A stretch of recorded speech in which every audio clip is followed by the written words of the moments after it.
الحمد لله وكفى والصلاة والسلام على سيد الرسل وخاتم الأنبياء وعلى آله وأصحابه الذين أوفوا عهدا الذين هم خلاصة العرب العرباء وخير الخلائق بعد الأنبياء أما بعد فأعوذ بالله من الشيطان الرجيم بسم الله الرحمن الرحيم تبارك الذي نزل الفرقان على عبده ليكون للعالمين نذيرا له ملك السماوات والأرض ولم يتخذ ولدا ولم يكن له شريك في الملك وخلق كل شيء فقدره تقديرا واتخذوا من دونه آلهة لا يخلقون شيئا وهم يخلقون ولا يملكون لكم ضرا ولا نفعا ولا يملكون موتا ولا حياة ولا نشورا قال النبي صلى الله عليه وسلم من حسن إسلام المرء تركه ما لا يعنيه صدق الله العظيم وصدق رسوله النبي الأمي الكريم ونحن على ذلك لمن الشاهدين والشاكرين والحمد لله رب العالمين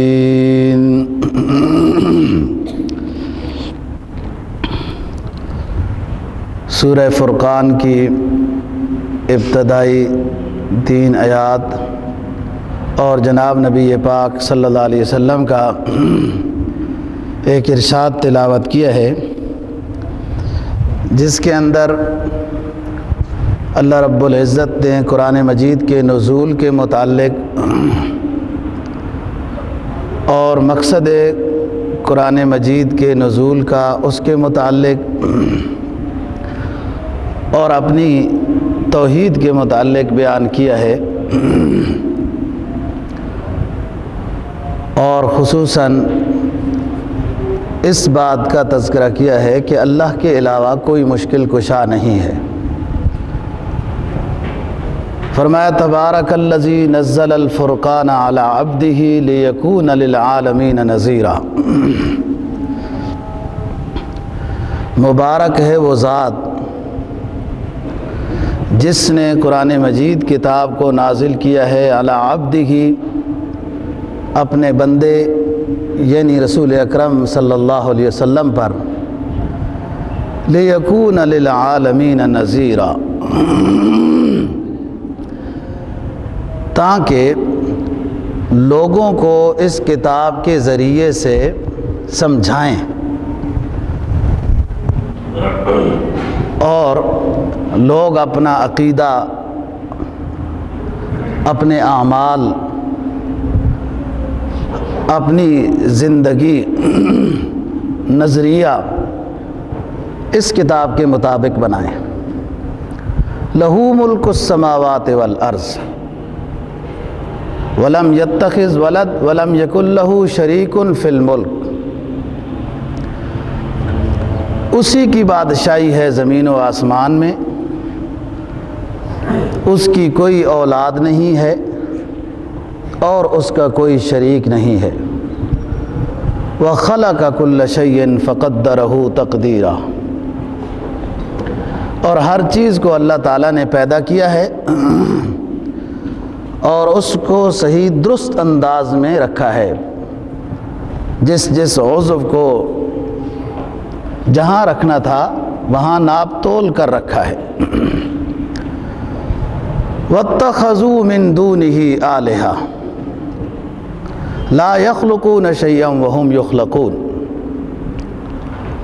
لوگوں نے اللہ کے علاوہ کئی معبود بنا رکھے ہیں، حالانکہ لا یخلقون شیئا، یہ سارے کے سارے معبودان باطلہ ذرہ برابر بھی کوئی چیز پیدا نہیں کر سکتے، وہم یخلقون، بلکہ یہ تو خود پیدائش میں اللہ تعالیٰ کے محتاج ہیں، اللہ نے ان کو پیدا کیا ہے۔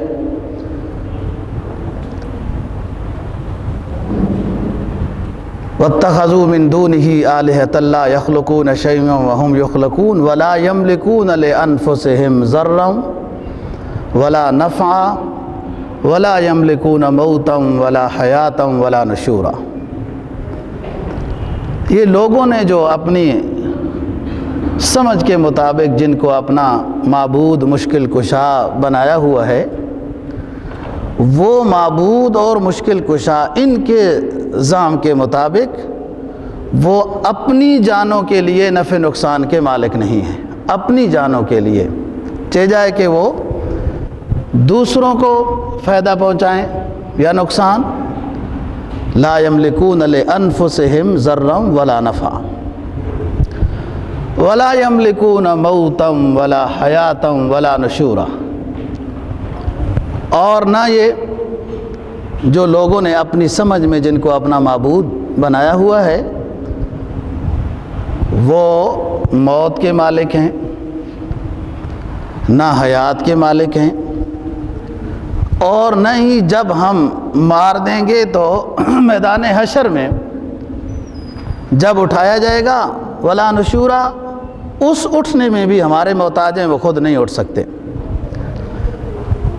تو جن کو معبود سمجھا جا رہا ہے وہ تو اپنے نفع نقصان کے مالک نہیں ہیں، چاہے جائے کہ دوسروں کو وہ کیا نفع نقصان پہنچائیں گے۔ جناب نبی پاک صلی اللہ علیہ وسلم کا جو فرمان تلاوت کیا ہے، اس میں آپ نے فرمایا من حسن اسلام المرء ترکہ ما لا یعنیہ،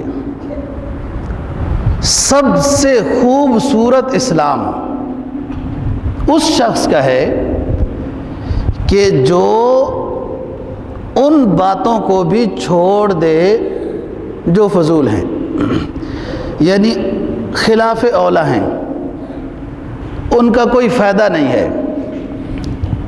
خوبصورت اسلام اس شخص کا ہے، یعنی عام گفتگو میں بھی جس گفتگو کا کوئی نفع نقصان نہیں ہے، وقت گزاری ہے، ایک صحیح اسلام والا شخص ایسی گفتگو سے بھی اجتناب کرتا ہے کہ وقت ضائع ہو رہا ہے۔ چنانچہ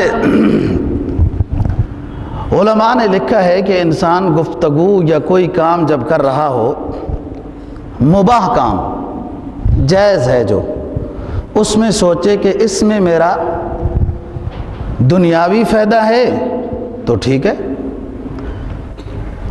اور اخروی فائدہ ہے یا اخروی فائدہ ہے تو اچھی بات ہے۔ لیکن اگر اس گفتگو میں یا اس فعل میں اور اس کام میں نہ دنیاوی فائدہ ہے نہ اخروی فائدہ ہے بلکہ وقت کا ضیاع ہے تو اس کو چھوڑ دیں۔ جب ایک عام گفتگو جو بے مقصد ہے، ایک اچھا مسلمان بے مقصد گفتگو کو بھی چھوڑ دیتا ہے، تو ایسی گفتگو، ایسے الفاظ یا ایسا عمل اور فعل کہ جس سے انسان کا دنیاوی یا اخروی نقصان ہو، تو بطریق اولا ترک کرنا ضروری ہے اور واجب ہے۔ یعنی جس چیز میں صرف وقت ضیاع ہے، مباح ہے، وہ چھوڑنا ہے۔ تو جس چیز میں عقیدے کا نقصان ہے، عمل کا نقصان ہے، آخرت کا نقصان ہے یا دنیاوی نقصان ہو رہا ہے، وہ تو بہرحال اس کو چھوڑنا ضروری ہے کہ اس کے علاوہ انسان کے دنیاوی اور اخروی میں مکمل اور کامل کامیابی نہیں ہو سکتی کہ جب تک وہ ایسا جملہ نہ چھوڑے جس میں بدعت ہو، جس میں شرک ہو، جس میں گناہ ہو، گالی دینا ہے، تہمت لگانا ہے، غیبت کرنا ہے، جھوٹ بولنا ہے، یہ گناہ والے کام ہیں، گناہ والی گفتگو ہے، ان کو چھوڑنا تو ضروری اور واجب ہے۔ تو اسی میں پھر ایسا جملہ اپنی گفتگو میں لانا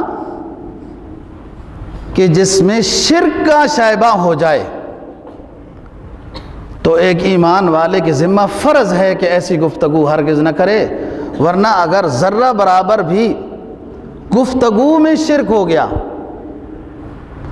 تو اس شرک کی پھر قسمیں ہیں۔ اگر شرک خفی ہے تو عمل خراب ہو گیا، اور شرک جلی ہے، بڑا شرک ہے اللہ کی ذات یا صفات یا عبادت میں، تو عقیدہ ہی ختم ہو گیا۔ حضرت عبداللہ ابن عباس رضی اللہ تعالی عنہما فرماتے ہیں، عبداللہ کہ میں بچہ تھا اور رسول پاک صلی اللہ علیہ وسلم کی سواری پر پیچھے بیٹھا تھا۔ آپ نے مجھے فرمایا یا غلام، میں نے کہا لبیک یا رسول اللہ، انی اعلمک بکلمات احفظ، میں آپ کو کچھ باتیں سکھانا چاہتا ہوں، ان کو یاد کرو، یحفظک اللہ، اللہ تیری حفاظت کرے گا۔ میں کچھ باتیں آپ کو سکھانا چاہتا ہوں، ان کو سیکھ لو، یاد کرو، اللہ آپ کی حفاظت کرے گا۔ احفظ اللہ تجدہ تجاہک، ہر وقت اللہ کو حاضر ناظر سمجھو کہ اللہ میرے ساتھ ہے، میرا ہر کام، ہر حرکت و سکون، ہر فعل وہ دیکھ رہا ہے۔ یہ کسی کا عقیدہ ہو یا نہ ہو، اللہ تو دیکھ رہا ہے، لیکن جس کا عقیدہ یقینی ہے کہ اللہ مجھے دیکھ رہا ہے تو وہ اچھے کام کرے گا، برے کام نہیں کرے گا۔ اگر کسی کا عقیدہ نہیں ہے نا، وہ تو کافر ہے، لیکن پھر بھی اللہ رب العزت تو ہر جگہ حاضر ناظر ہیں اور دیکھ رہے ہیں، وہ علیم بذات الصدور ہیں۔ تو فرمایا کہ احفظ اللہ تجدہ تجاہک، ہر وقت اللہ کو اپنے ساتھ رکھو، یہ نظریہ اور عقیدہ بناؤ۔ تو ہر وقت اپنے رب کو اپنی مدد کے لیے ہر گھڑی پائے گا، تجدہ تجاہک، ہر مشکل میں تو اپنے اللہ کو مددگار پائے گا، جب یہ تیرا نظریہ ہے کہ اللہ ہر وقت میرے ساتھ ہے اور وہ دیکھ رہا ہے۔ وَإِذَا سَأَلْتَ فَاسْأَلِ اللَّهِ، اور جب کچھ مانگنا ہو، کوئی چیز بھی، فَاسْأَلِ اللَّهِ، تو صرف اللہ سے مانگنا۔ وَإِذَا اسْتَعَنْتَ فَاسْتَعِنْ بِاللَّهِ، اور اگر مدد مانگنی پڑ جائے تو صرف اللہ سے مدد مانگنا اور کسی سے مدد نہ مانگنا۔ اعلم ان الامة لو اجتمعت على ان ينفعوك لم ينفعوك الا بشيء قد كتبه الله لك، سنو،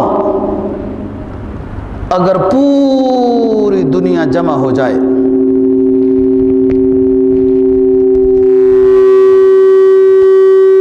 اگر پوری دنیا جمع ہو جائے اور تجھے نفع دینا چاہے، لم ينفعوك الا بشيء قد كتبه الله لك، کچھ بھی وہ پوری دنیا جمع ہو جائے تجھے نفع دینا چاہے نہیں دے سکتی ہے، الا بشيء قد كتبه الله لك، مگر اتنا ہی کچھ نفع ہوگا جو اللہ کی مرضی میں ہے۔ لوگ اپنی مرضی سے کچھ نہیں دے سکتے ہیں۔ ان اجتمعوا على ان يضروك لم يضروك الا بشيء قد كتبه الله لك، اور اگر سارے جمع ہو جائیں تجھے تکلیف دینا چاہیں، تکلیف نہیں دے سکتے ہیں، مگر وہ تکلیف آپ پر آئے گی جو اللہ نے آپ کے لیے کوئی پریشانی مصیبت کوئی لکھی ہے وہ آئے گی، لوگ دینا چاہیں تو نہیں آ سکے گی۔ اور سنو، یہ عقیدہ اور نظریہ ضروری ہے کہ سوال بھی صرف اللہ سے کرنا ہے، اور مشکل کے وقت بھی مدد صرف اللہ ہی سے مانگنی ہے، اور اللہ ہی کو صرف حاضر ناظر سمجھنا ہے، مشکل کشا سمجھنا ہے۔ یہ پکا عزم اور عقیدہ ہو، پھر تمہیں دنیا میں کبھی کوئی مشکل پیش نہیں آئے گی۔ کیوں؟ مشکل جب آئے گی تو اس کا عقیدہ ایسے بتائے گا کہ اللہ رب العزت کی طرف سے ہے، اور ایمان والا ہر گھڑی اللہ کے فیصلے پہ خوش ہوتا ہے۔ اگر وہ اللہ کے فیصلے پہ خوش نہیں ہے تو اس کا ایمان نہیں ہے صحیح۔ راحت پر بھی خوش ہونا ہے، مصیبت پر بھی راضی رہنا ہے، اور گلہ شکوہ ہو گیا، مصیبت تو دور، اپنے فیصلے سے، اللہ کے فیصلے سے ہوگی، لیکن یہ گناہگار ہو جائے۔ ایک حدیث میں جناب نبی پاک صلی اللہ علیہ وسلم کا فرمان ہے، اذا سرت کا حسنتوں کا وساءت کا سیئتوں کا فانت مؤمن۔ اگر تجھے نیکی خوش کر دے اور کہیں گناہ ہو گیا اور تجھے گناہ پریشان کر دے، پھر سمجھ لے کہ تو ایمان والا ہے۔ ظاہری خوشی، دنیاوی خوشی، بات سمجھنا، اور ظاہری اور دنیاوی پریشانی، اس پر ایمان کا فیصلہ نہیں کیا کہ تجھے دنیا میں ظاہری بہت کچھ مل جائے اور دنیا میں تجھے کوئی پریشانی نہ آئے تو سمجھ لے کہ تو ایمان والا ہے، یہ نہیں فرمایا۔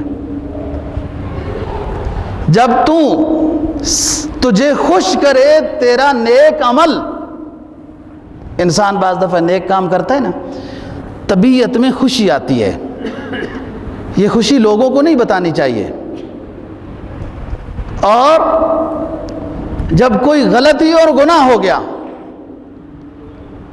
تو سب سے پہلے نفس لوامہ اس کو متوجہ کرے گا کہ آپ نے یہ غلط کام کیا ہے۔ جب ایسی صورت آ گئی کہ تیرے گناہ نے تجھے پریشان کیا، تیری نیکی نے تجھے خوش کیا، تو اب سمجھ لے فانت مؤمن، تو ایمان والا ہے۔ اور اگر یہ مقام حاصل نہیں، یہ فیصلے دل کے ہیں، اور یہ اس کا دل یہ فیصلہ کرے گا جس کے پاس کچھ پونجی نیکیوں کی ہے، اس کا دل بیدار ہے، جس کا دل زندہ ہے نا، وہ دل فیصلہ کرے گا نیکی پر خوش ہونے کا، گناہ پر غمگین ہونے کا۔ اور جس کا دل گناہ کر کے سیاہ ہو چکا ہے، وہ دل کیا فیصلہ کرے گا؟ وہ مر چکا ہے، وہ مردہ ہو گیا ہے دل، وہ اب توبہ سے اور صحیح ندامت اور گریہ زاری سے وہ جاگے گا، بیدار ہوگا۔ ایک مقام پہ فرمایا جناب نبی پاک صلی اللہ علیہ وسلم نے کہ حلاوت ایمانی ہے نا حدیث میں کہ فلاں کام کرو تو ایمان کا ذائقہ محسوس ہوتا ہے۔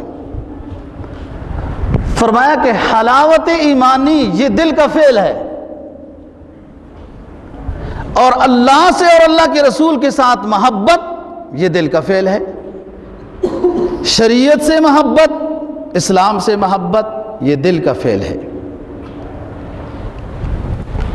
اور کسی نیکی میں ایمان کی حلاوت محسوس کرنا یہ دل کا فعل ہے۔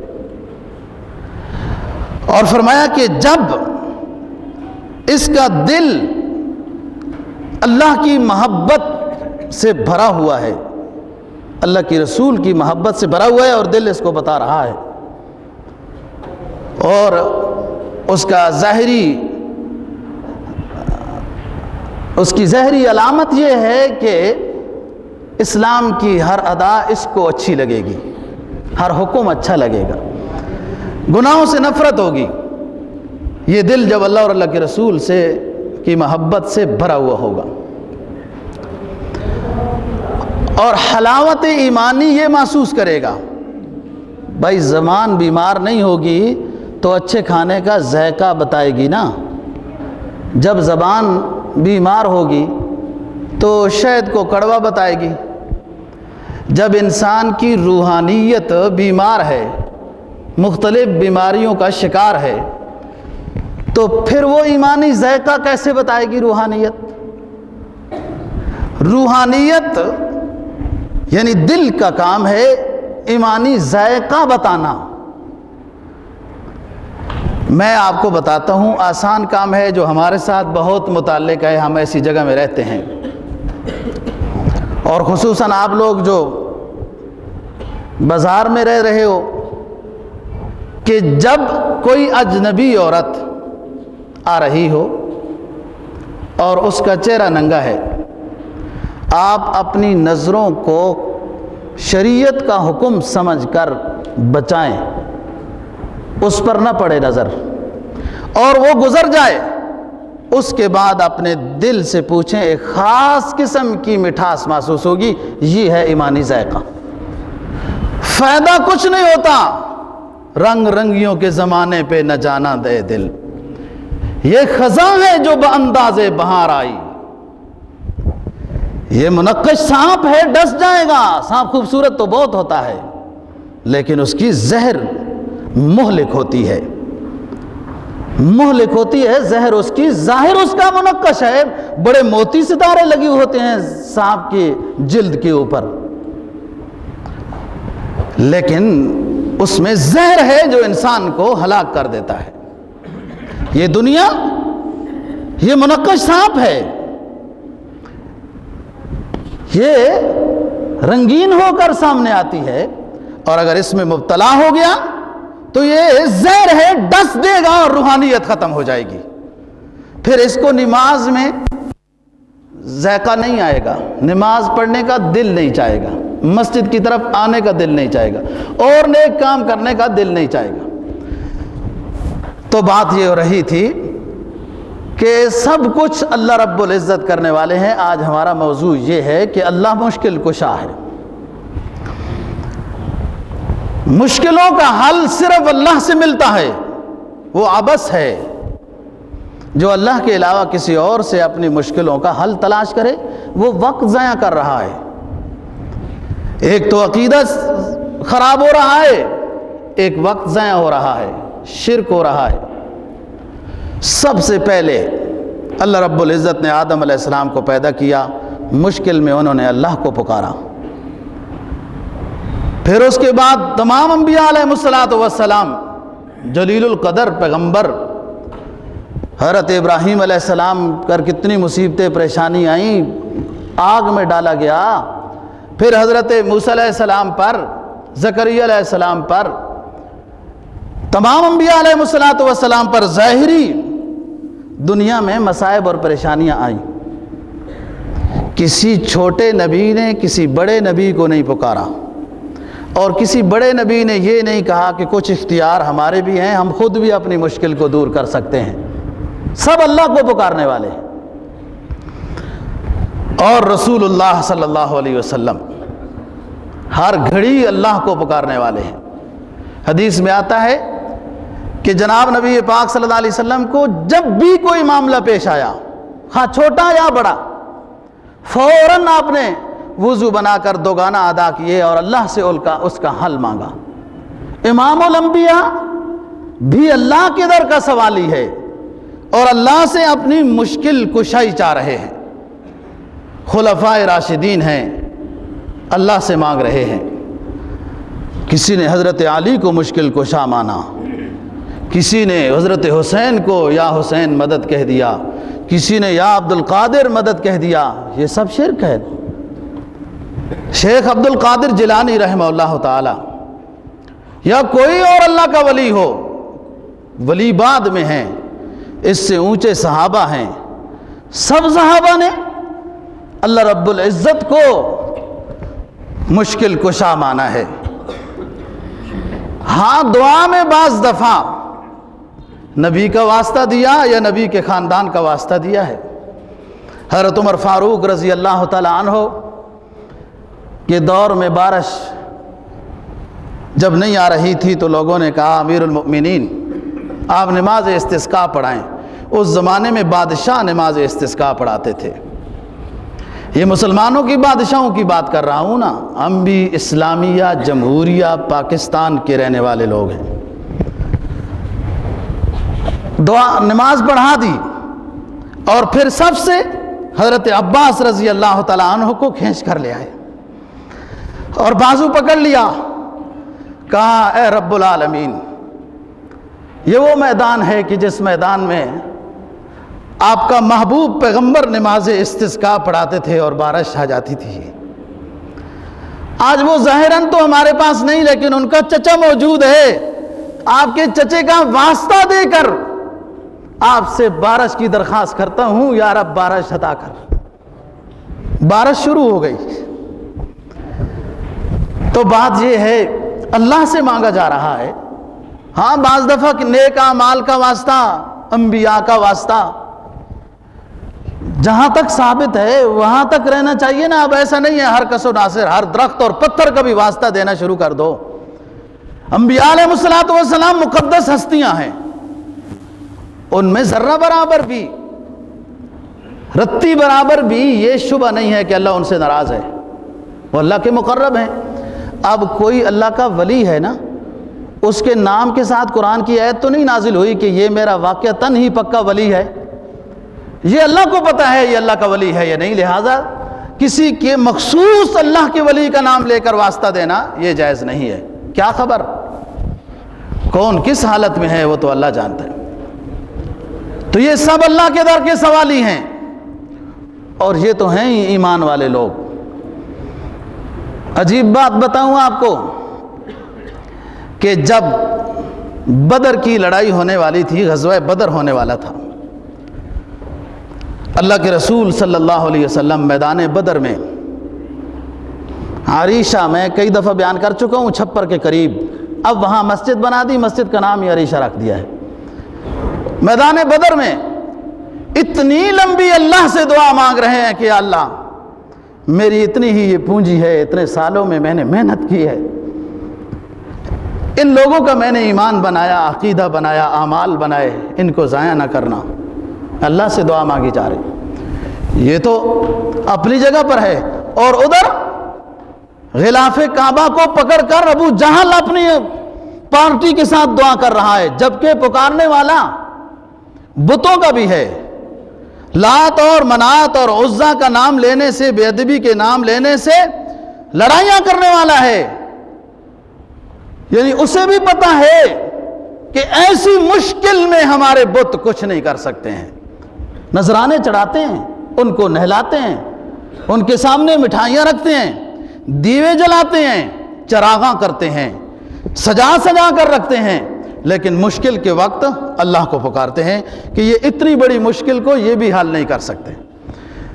سورہ انفال میں قرآن مجید نے یہ بات نقل کی، فرمایا وَإِذْ قَالُوا اللَّهُمَّ إِن كَانَ هَذَا هُوَ الْحَقُّ فَأَمْطِرْ عَلَيْنَا حِجَارَةً مِّنَ السَّمَاءِ أَوْ ائْتِنَا بِعَذَابٍ أَلِيمٍ۔ رسول اکرم صلی اللہ علیہ وسلم کے مقابلے کے لیے نکل رہے ہیں مشرکین مکہ، اور ابو جہل کی قیادت میں بیت اللہ کے قریب پہنچ گئے۔ ابو جہل نے غلاف کعبہ کو پکڑا ہوا ہے، اللہم ان کان ھذا ھو الحق،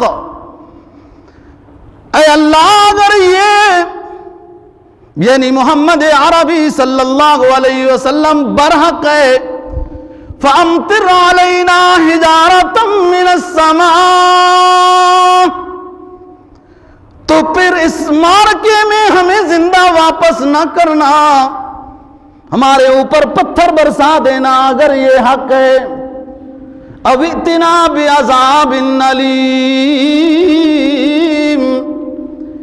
یا پھر عذاب ہم پہ نازل کر دینا اگر یہ حق پر ہے۔ ادھر اللہ رب العزت نے آیات نازل کی، وَمَا كَانَ اللَّهُ لِيُعَذِّبَهُمْ وَأَنْتَ فِيهِمْ، اے نبی میرا یہ دل نہیں چاہتا کہ آپ اس دھرتی پہ موجود ہوں اور میں ان لوگوں پر عذاب نازل کر دوں۔ مَا كَانَ اللَّهُ لِيُعَذِّبَهُمْ وَأَنْتَ فِيهِمْ وَمَا كَانَ اللَّهُ مُعَذِّبَهُمْ وَهُمْ يَسْتَغْفِرُونَ، یہ تو غلاف کعبہ کو پکڑ کر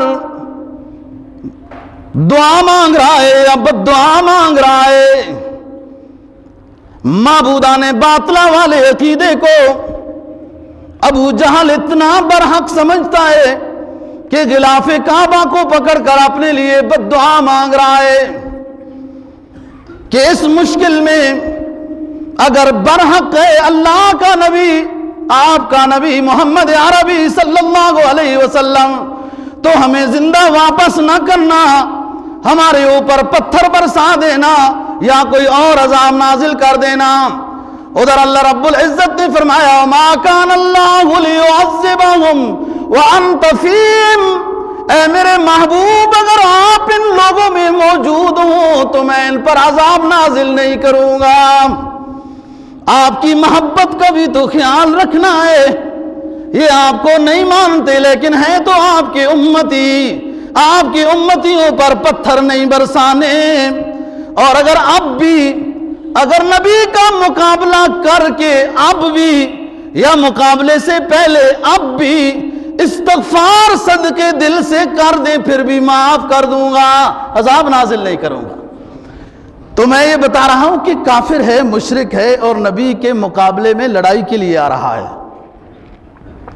لیکن اس مشکل میں بھی وہ اللہ سے کچھ مانگ رہا ہے۔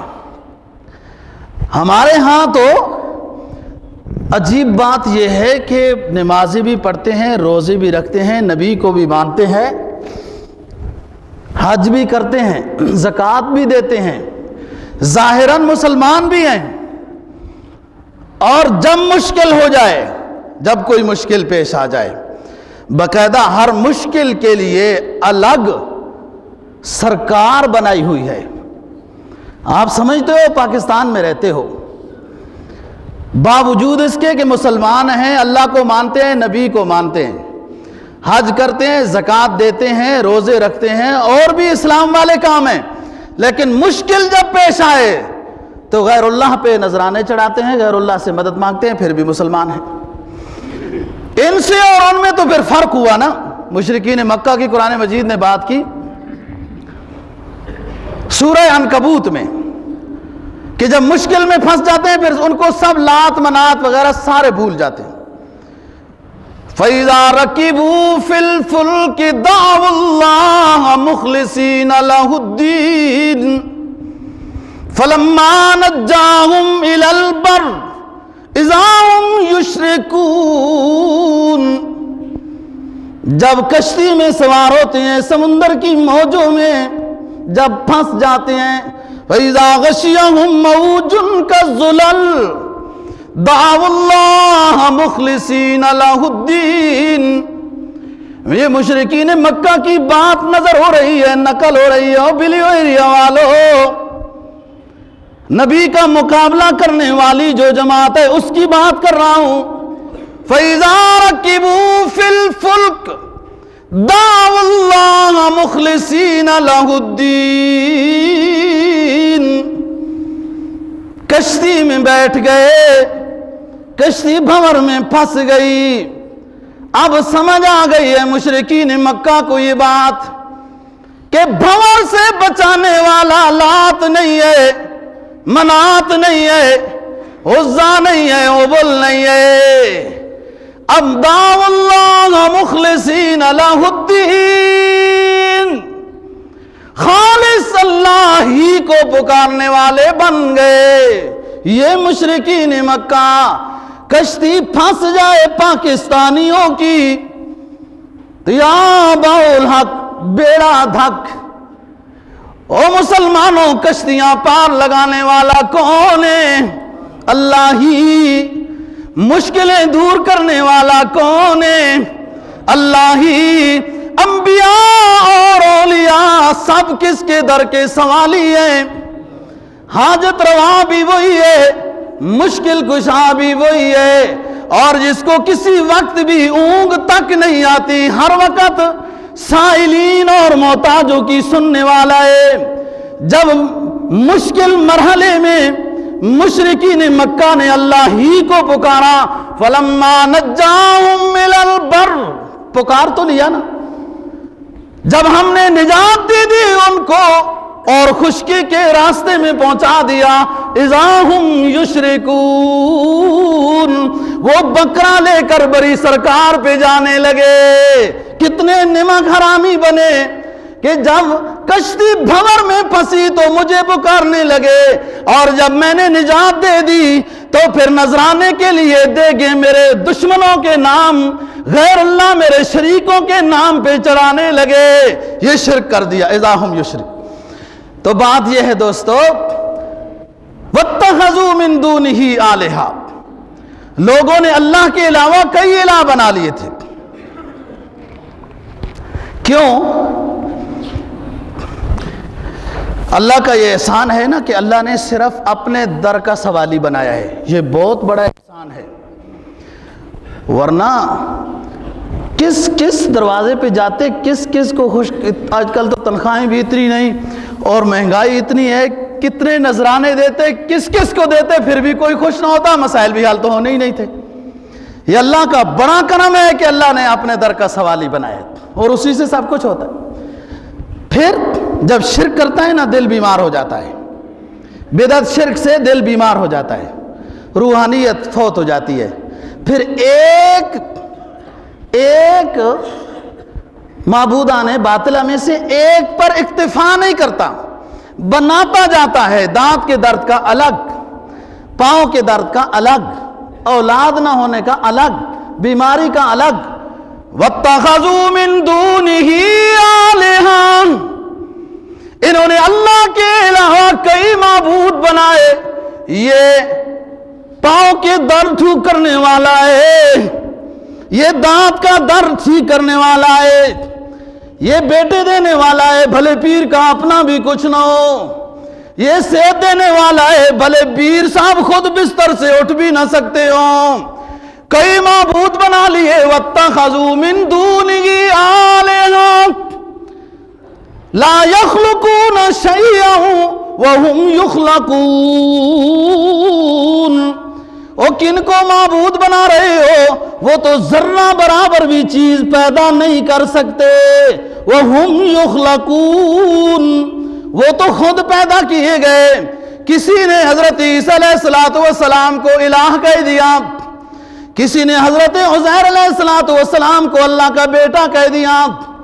ان کو تم کیسے معبود بناتے ہو؟ یہ تو خود پیدا نہیں ہوئے، میں نے ان کو پیدا کیا ہے۔ لا یملکون لانفسہم ضرا ولا نفعا، اپنے لیے بھی نفع نقصان کے مالک نہیں ہے۔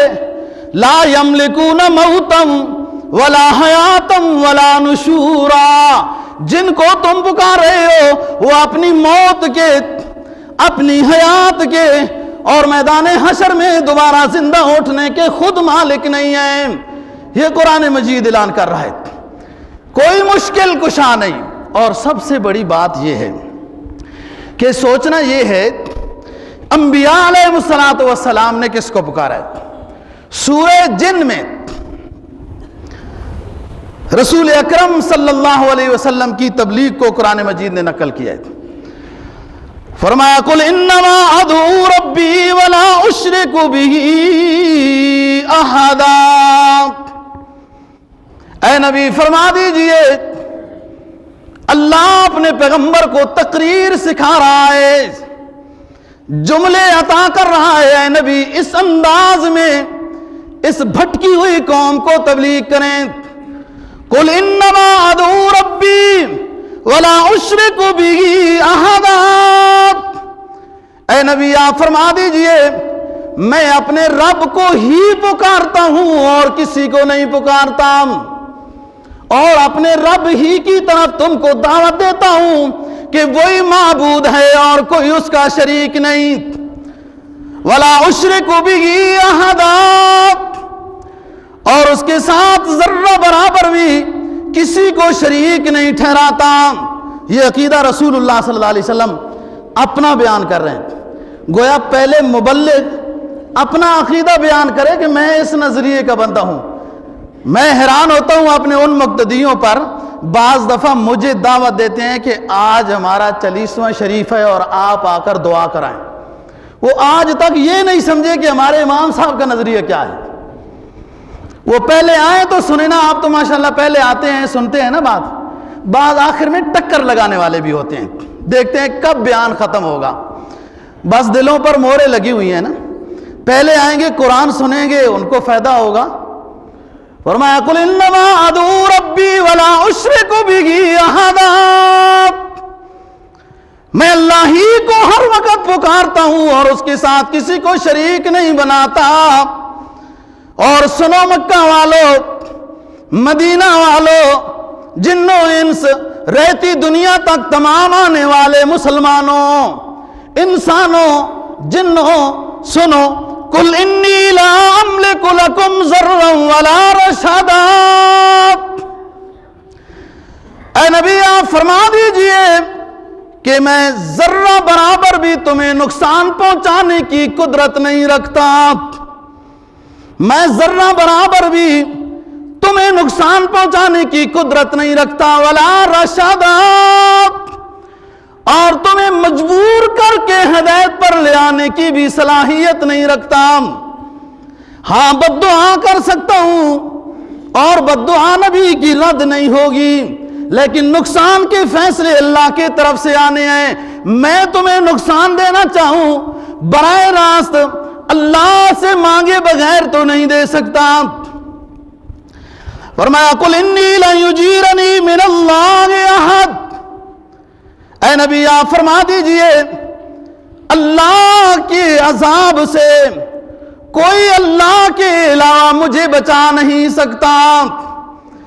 نبی پاک صلی اللہ علیہ وسلم بیان فرما رہے ہیں، یعنی بالفرض والمحال اگر اللہ کی زد میں بھی آ جاؤں تو اللہ کے علاوہ مجھے بھی کوئی بچا نہیں سکتا۔ ایسا ہوگا نہیں، لیکن ہمیں سمجھانا مقصود ہے۔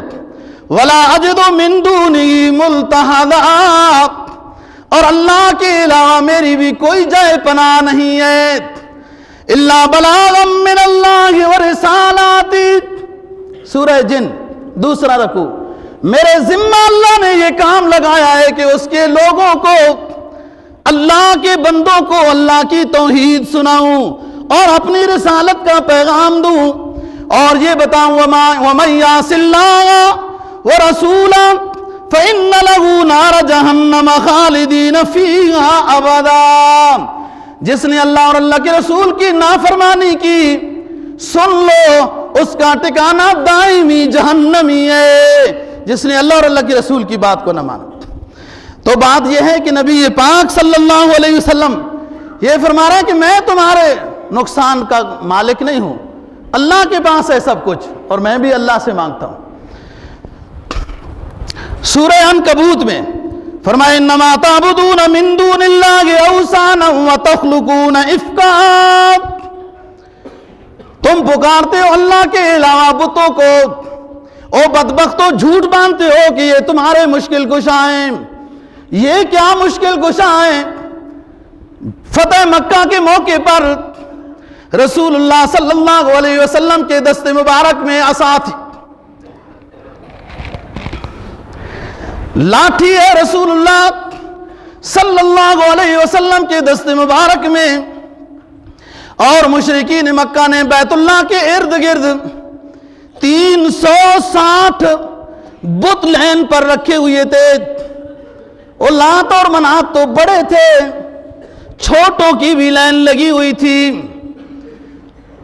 مکہ کے فتح کے بعد رسول اللہ صلی اللہ علیہ وسلم مطاف میں اترے اور اپنی عصا مبارک کے ذریعے سے یوں اشارے کرتے گئے. کسی بت کی پیشانی پہ آپ کی لاٹھی لگتی تھی اور کسی کی گردن پہ. جس بت کی پیشانی پہ جناب نبی پاک صلی اللہ علیہ وسلم کی لاٹھی لگتی تھی وہ بت پیچھے گرتا تھا, اور جس بت کے پیچھے لاٹھی لگتی تھی وہ بت سجدے کے بل گرتا تھا. اور رسول اللہ صلی اللہ علیہ وسلم اعلان فرما رہے تھے, یہ نفع نقصان کے مالک نہیں ہیں, یہ پتھر ہیں, معبود نہیں ہیں. معبود اور مشکل کشا صرف اللہ وحدہ لا شریک ذات ہے, اس کا کوئی شریک نہیں, نہ ذات میں, نہ صفات میں, نہ عبادات میں.